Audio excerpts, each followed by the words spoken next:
Hello my dear students, आज फिर से स्वागत है आपका हमारे अपने चैनल में। तो देखिए, आज हम बात करने वाले हैं एक ऐसे टॉपिक की, यानी कि जो सबके लिए समस्या है। कोई स्पेशल टॉपिक नहीं है, जिसमें हम बात करेंगे बेसिक से एडवांस तक की बात करेंगे। यानी कि बहुत सारे बच्चे ऐसे हैं जिनको इंग्लिश ना तो बोलनी आती है, बोलना तो बहुत दूर की बात, वो पढ़ भी नहीं पाते हैं लिखा क्या है। मैंने देखा है कि बहुत सारी क्लासेस के बच्चों की बात करें, अगर हम 9th और 10th की बच्चों की बात करें तो वो बुक्स पढ़ते हैं तो पढ़ नहीं पाते हैं, क्या समस्या आ रही है मैं देखता हूँ। ठीक है, तो उनकी समस्या सबसे बड़ी यही है कि वो तो ना तो समझ पा रहे हैं, उनके एनवायरमेंट में कभी बोला ही नहीं जाता है, उनके घरों में कभी ऐसे शब्दों का प्रयोग ही नहीं होता है, तो बेचारे कहाँ से बोल पाएंगे। ठीक है, दूसरी बात यह है कि ज्यादातर मैंने देखा है कि कॉलेजेस में, स्कूल्स में, अपने रूरल एरियाज जो है उनमें होता क्या है कि बच्चों को सबसे बड़ी समस्या ये भी आती है कि उन्हें इंग्लिश से लगता है डर।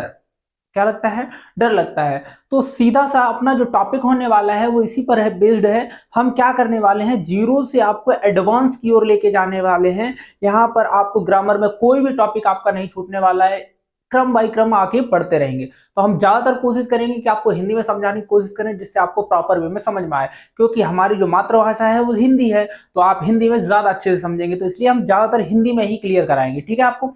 तो देखिए, हमारा अगर हम इंग्लिश की बात करें बेटा, तो इंग्लिश क्या है?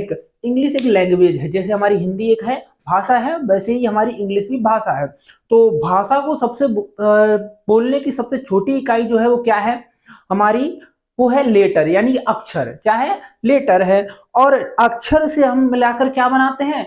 शब्द बनाते हैं, और शब्दों से मिलकर हमारा क्या बनता है? वाक्य बनता है। तो देखिए कैसे बनता है, आपको समझा रहे हैं।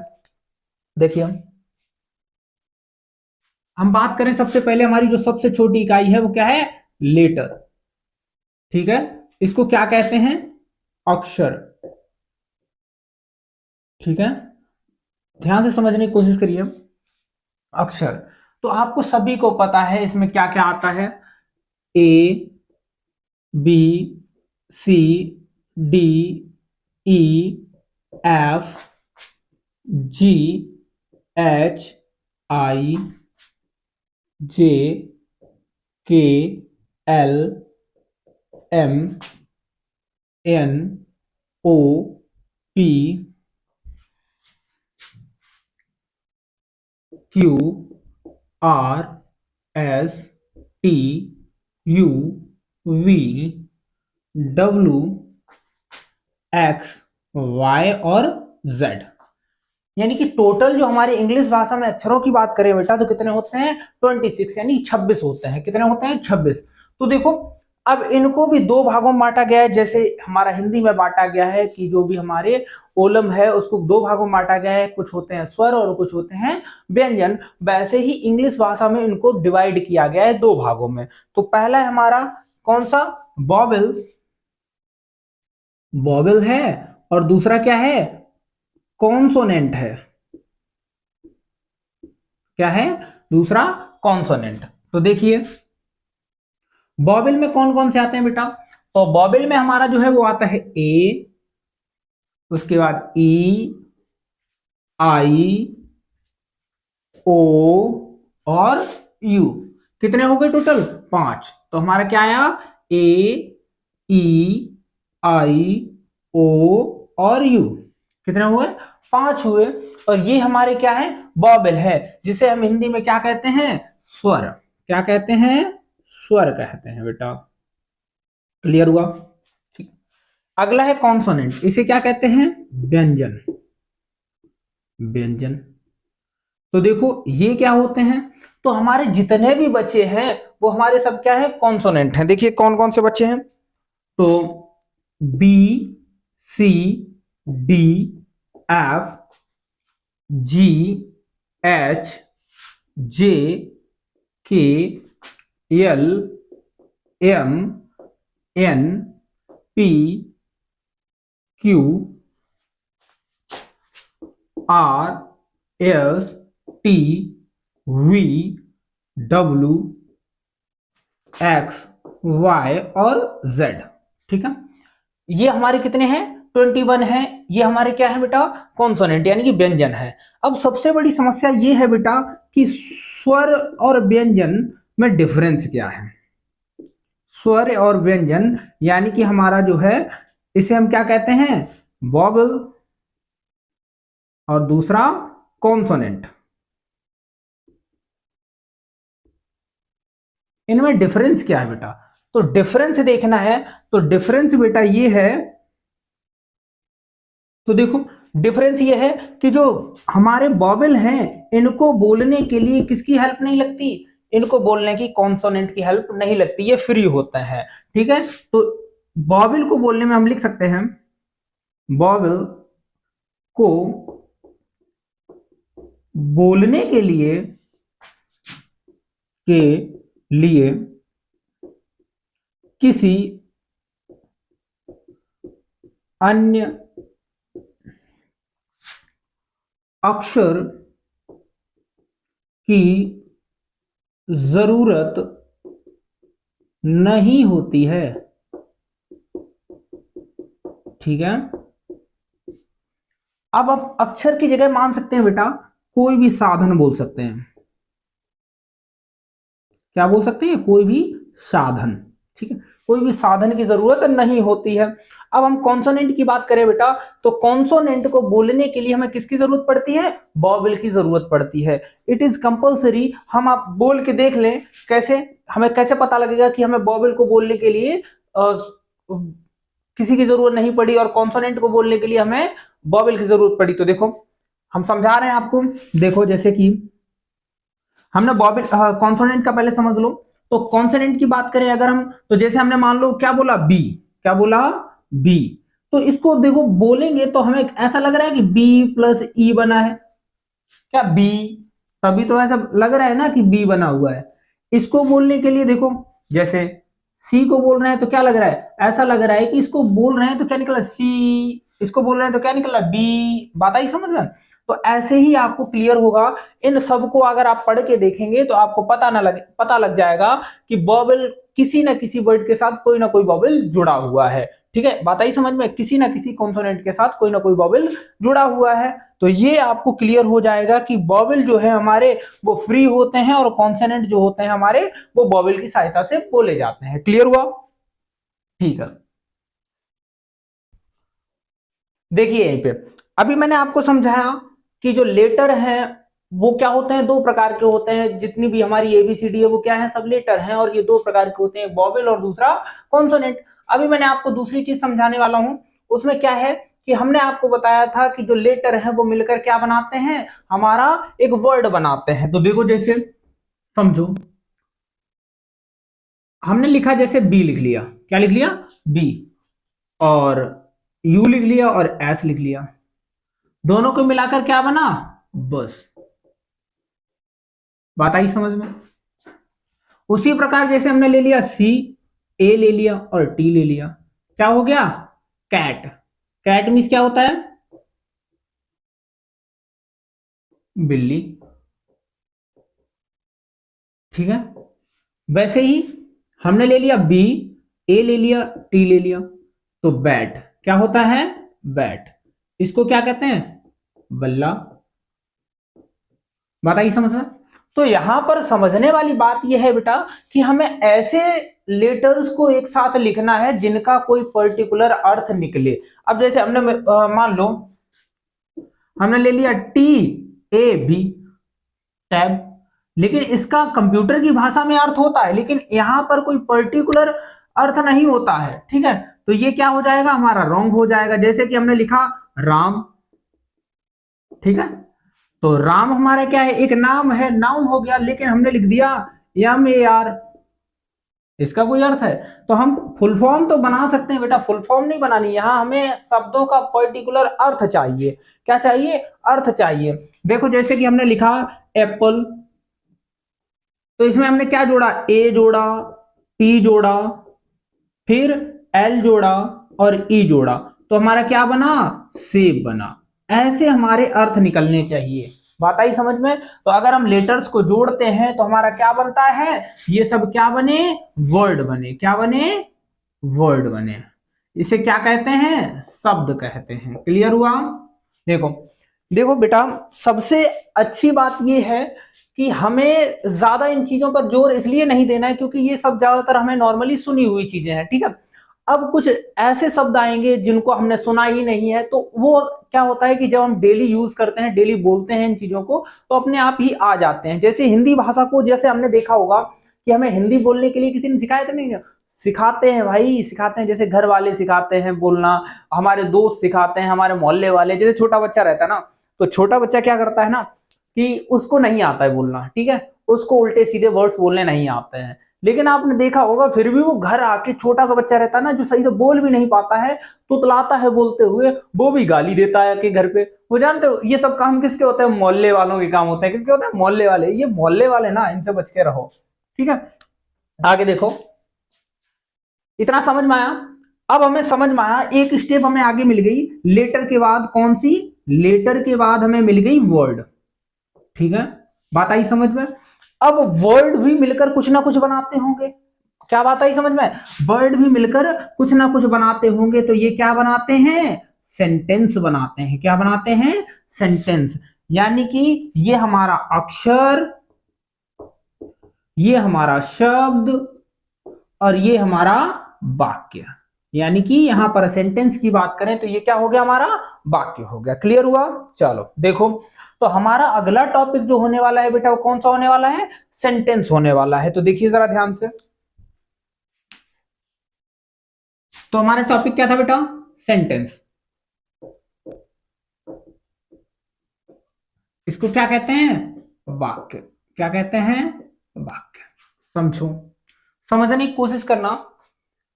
अभी मैंने आपको समझाया था कि लेटर मिलकर क्या बनाते हैं? वर्ड बनाते हैं, यानी शब्द बनाते हैं, और शब्द मिलकर क्या बनाते हैं? वाक्य बनाते हैं, यानी सेंटेंस बनाते हैं। तो सेंटेंस अभी मैंने बताया कि सेंटेंस कैसे बनेगा, तो वही सिस्टम है, बिल्कुल हिंदी में बता रहे हैं आपको, समझने की कोशिश करना कि शब्दों के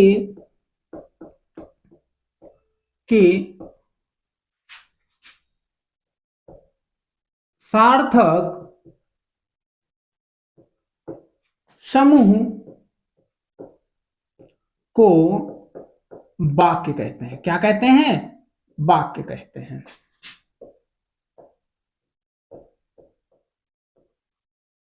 इसको इंग्लिश में भी बोल सकते हैं, a group of words which is sensible, ठीक है, यानी कि एक ऐसा शब्दों का समूह जो कैसा है? मीनिंगपूर्ण है, यानी अर्थपूर्ण है। क्या कहलाता है? वाक्य कहलाता है।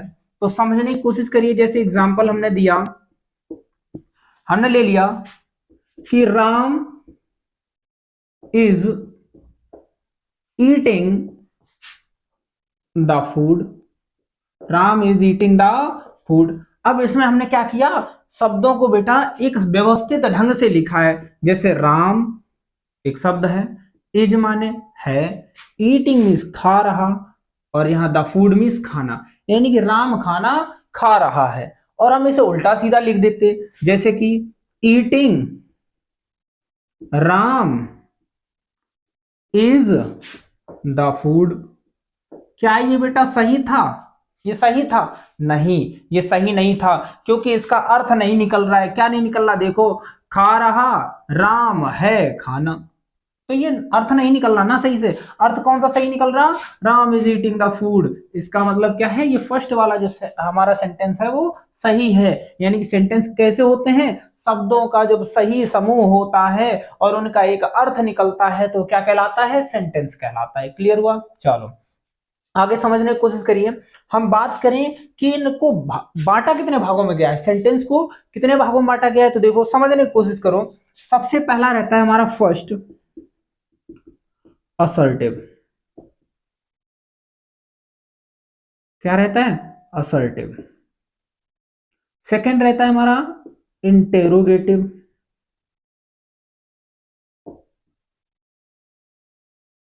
थर्ड रहता है हमारा इंपरेटिव, ऑप्टेटिव, और लास्ट वन रहता है हमारा, यानी फिफ्थ हमारा रहता है एक्सक्लेमेटरी।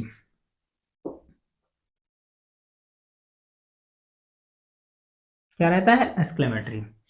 असर्टिव मतलब ऐसे वाक्य जो साधारण होते हैं, ठीक है।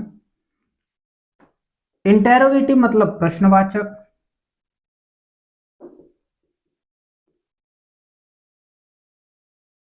इंपरेटिव मतलब आपका क्या होता है, आदेश वाले, या इन्हें बोल सकते हैं आज्ञा सूचक। इंपरेटिव क्या होता है, आज्ञा सूचक।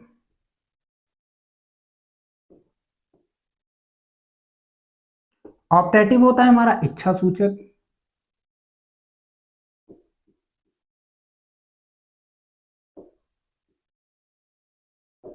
और लास्ट हमारा एक्सक्लेमेटरी जो होता है बेटा क्या होता है, विस्मयादिबोधक।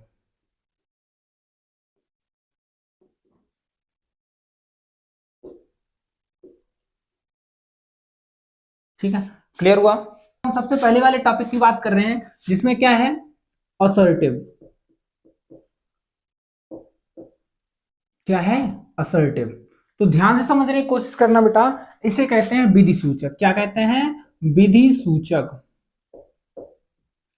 अभी हमने थोड़ी देर पहले बताया था आपको इसे सिंपल, तो हमने सिंपल इसलिए कह दिया क्योंकि ज्यादातर इन्हें सिंपल के ही रूप में जाना जाता है। ठीक है, तो देखो यानी कि ये सेंटेंस कैसे होते हैं, तो ऐसे सेंटेंस जिनमें हमें ऐसी चीजों को बताया जाए कि हम कोई चीज स्वीकार कर रहे हैं यानी ग्रहण कर रहे हैं, यानी सकारात्मक वे में बताया जाए, या फिर ऐसी चीजें जिन्हें हम नकारात्मक वे में कहें तो क्या कहलाती हैं, असर्टिव कहलाती हैं, यानी विधि सूचक कहलाती हैं। तो देखो हमने अभी बताया कि ये दो प्रकार की होती है, कौन कौन सी, अफर्मेटिव और दूसरा निगेटिव।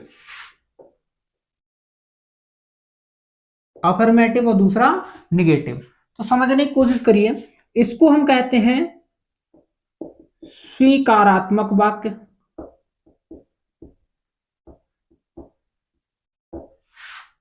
ठीक है, यहां सेंटेंस लिख सकते हैं। ठीक, और इसको कहते हैं हम नकारात्मक वाक्य।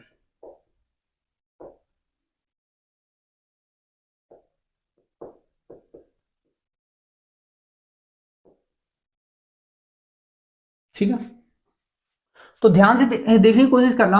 हम सबसे पहले किसकी बात करने वाले हैं, अफर्मेटिव की। तो देखो इसको क्या कहते हैं, यानी कि ऐसे वाक्य,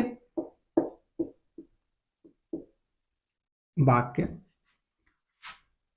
जो स्वीकृति को दर्शाएं, स्वीकृति को दर्शाएं,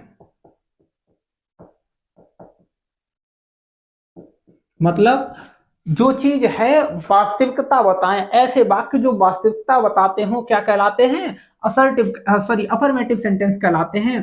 देखिए एग्जांपल में समझने की कोशिश करिए, जैसे राम गोज टू होम या राम गोज टू स्कूल। ठीक, दूसरा लिख सकते हैं राधा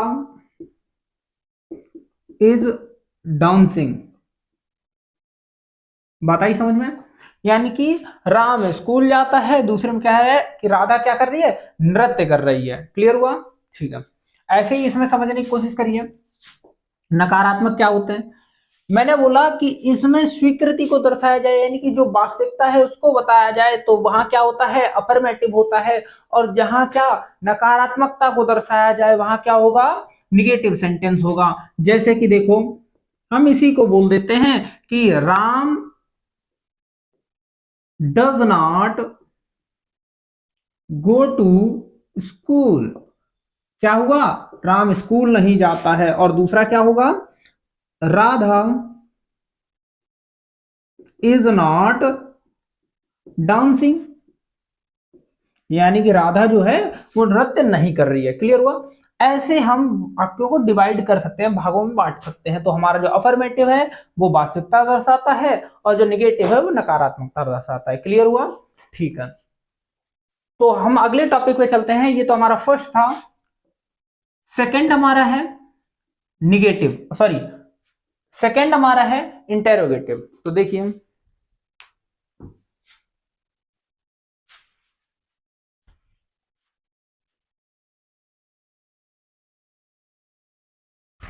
अगला टॉपिक है हमारा इंटेरोगेटिव।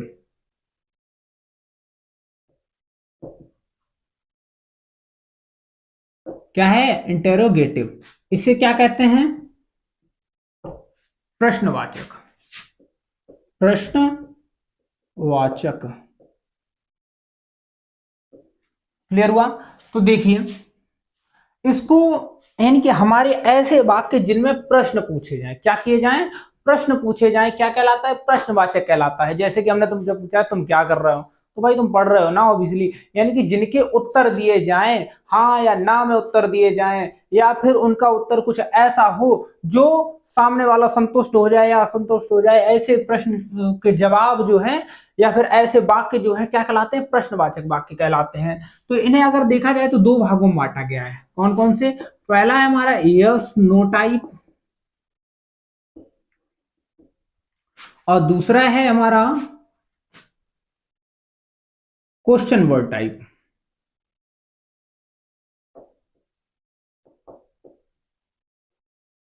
Word type. क्लियर हुआ? तो देखो यस नो टाइप की बात करें बेटा, तो इसे समझने की कोशिश करो पहले। देखो क्या होता है यस नो टाइप, यानी कि जैसे जैसे मैंने पूछा कि क्या तुम पढ़ रहे हो, तुमने कहा हाँ हम पढ़ रहे हैं। हमने बोला कि क्या तुम खाना खा रहे हो, तुमने बोला नहीं खाना खा रहे हैं। यानी कि जिसमें प्रश्न का उत्तर हाँ या ना में दिया जाए वो क्या होता है? यस नो टाइप होता है। क्लियर हुआ? तो देखो जैसे हमने पूछा कि are you playing, are you playing, क्या तुम खेल रहे हो। दूसरा देखो, दूसरा है जैसे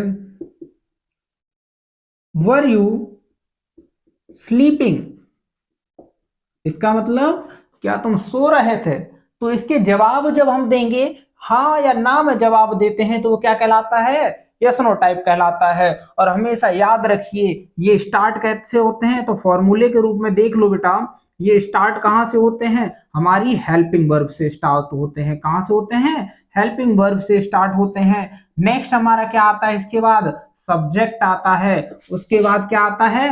वर्ब आता है।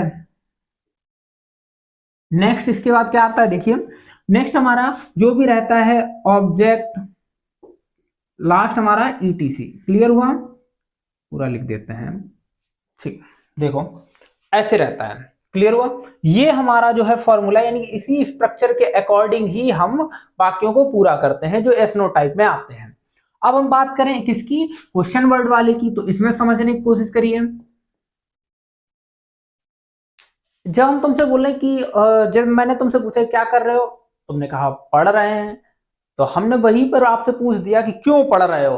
तो यहां पर एक क्या वर्ड आया? क्यों। तो क्यों हमारा क्या है? वो एक क्वेश्चन वर्ड है, ऐसा वर्ड है जो आपको प्रश्न और बढ़ा रहा है, यानी कि आपको और उत्तर देना है, एक बार और उत्तर देना है। तो इसका मतलब क्या हुआ? वो ऐसे प्रश्न जो हैं या ऐसे वाक्य जो है हमारे क्या कहलाते हैं? क्वेश्चन वर्ड टाइप कहलाते हैं। तो हमने पूछ लिया आपसे कि वाई आर यू, इसी को ले लेते हैं, वाई आर यू प्लेइंग। क्या पूछ लिया? कि तुम क्यों खेल रहे हो। ठीक। दूसरा क्या था? Were you sleeping. तो यहां पर भी हम जोड़ लेते हैं कि तुम कहां सो रहे थे। तो क्या हो जाएगा?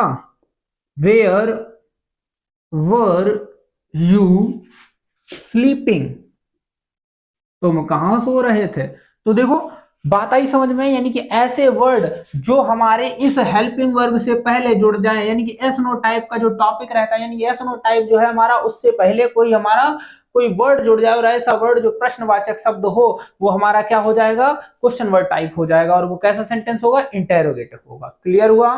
ठीक है। नेक्स्ट टॉपिक है हमारा थर्ड, कौन सा है? इंपरेटिव। क्या है? इंपेरेटिव। तो देखिए इसे क्या कहते हैं? आज्ञा सूचक।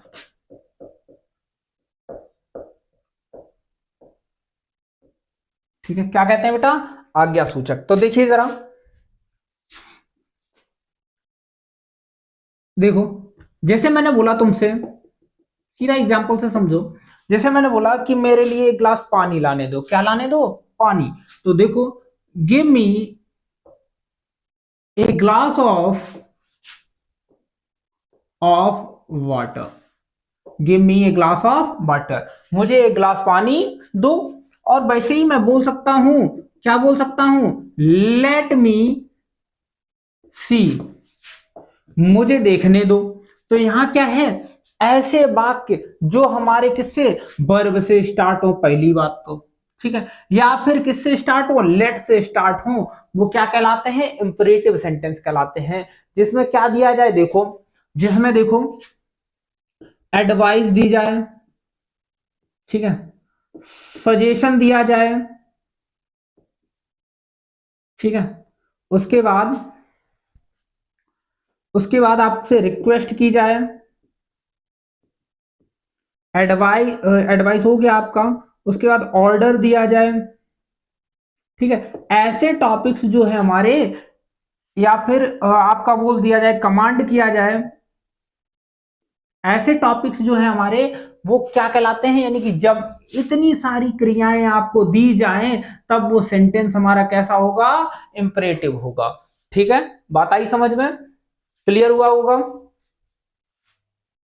देखो, नेक्स्ट हमारा है, फोर्थ टॉपिक है हमारा ऑप्टेटिव। क्या है? ऑप्टेटिव, इसे बोलते हैं इच्छा सूचक। तो देखो बेटा, यानी कि ऐसे वाक्य जिनमें क्या किया जाए? इच्छाएं दर्शाई जाए। जैसे मैंने बोल दिया, आपसे बोल दिया कि भगवान तुम्हारा भला करे, क्या करे? भगवान तुम्हारा भला करे। हमने बोल दिया कि तुम्हारी आयु लंबी हो, या फिर हमने बोल दिया कि दीर्घायु भव, कुछ भी बोल दिया बेटा, कि ऐसे जिनमें हम अपनी इच्छाओं को प्रकट करें, वो क्या कहलाते हैं? ऑप्टेटिव सेंटेंस कहलाते हैं। समझने की कोशिश करिए। जैसे देखो, हमने बोल दिया मे यू लिव लॉन्ग, तुम लंबा जियो। या फिर बोल दें हम, मे गॉड ब्लेस यू, भगवान क्या करे? तुम्हें आशीर्वाद दे, या भगवान तुम्हारा भला करे। क्लियर हुआ? ऐसे वाक्य क्या कहलाते हैं बेटा? ऑप्टेटिव सेंटेंस कहलाते हैं। क्या कहलाते हैं? ऑप्टेटिव सेंटेंस कहलाते हैं। फिफ्थ है बेटा हमारा एस्क्लेमेटरी। ठीक है, क्या है? एस्क्लेमेटरी। मैंने बताया था क्या होता है? विस्मयादि बोधक।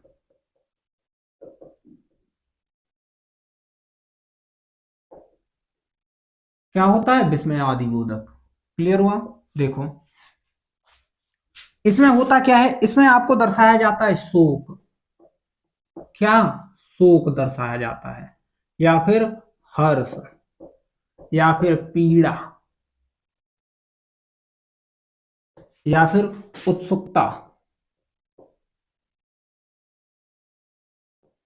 ठीक है, ऐसी चीजें जो क्या दर्शाई जाए? शोक दर्शाया जाए, हर्ष दर्शाया जाए, पीड़ा, या फिर उत्सुकता। इनकी जो अपने आप से चीजें निकले, बॉडी अपने आप से रिएक्ट करे, वो ऐसे वाक्य क्या कहलाते हैं? एक्सक्लेमेटरी कहलाते हैं। जैसे समझने की कोशिश करो, ज्यादातर लड़कियां यूज करती हैं इस शब्द का, जैसे वाओ, कुछ भी देख लेते हैं वाओ, तो ये क्या है हमारा? एक्सक्लेमेटरी वर्ड है, तो हम बोल सकते हैं वाओ। ठीक है, what A, what a beautiful, what a beautiful doll.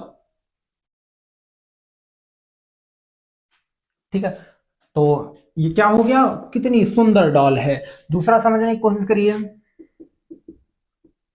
हमने बोला how, how beautiful you are, तुम कितनी सुंदर हो। ठीक है, बात आई समझ में? हमने बोला, जैसे एक और समझ लो, मैंने बोला अलास सी इज नो मोर। तो बात आई समझ में बेटा, कि इसका मतलब क्या है कि बड़े दुख की बात है वह नहीं रही। यहाँ पर ऐसे शब्द जो क्या हो, एक्सक्लेमेटरी हो, यानी कि दुख शोक दर्शाएं, हर्ष दर्शाएं, पीड़ा दिखाएं या फिर उत्सुकता दिखाएं, वो सब क्या कहलाते हैं, हमारे एक्सक्लेमेटरी कहलाते हैं। और उनका वाक्य क्या कहलाता है, एक्सक्लेमेटरी सेंटेंस कहलाता है। और एक और बात समझने वाली है कि अगर किसी भी सेंटेंस में ये वाला चिन्ह मिलता है तो वो समझ जाइए कि वो कैसा है, एक्सक्लेमेटरी सेंटेंस है। क्लियर हुआ? ठीक है, तो आज का टॉपिक हमारा इतना ही बेटा। आई होप आज की वीडियो आपको समझ में आई होगी। आज की क्लास में ऐसा कोई भी टॉपिक शायद आपको रहा हो जो आपको समझ में ना आया हो। तो अगर आपकी कोई भी समस्या है तो तुरंत मुझे कमेंट में बताएं। और हाँ, वीडियो अगर अच्छी लगी हो तो वीडियो को लाइक करें, चैनल को सब्सक्राइब करें और शेयर करना ना भूलें। Thank you.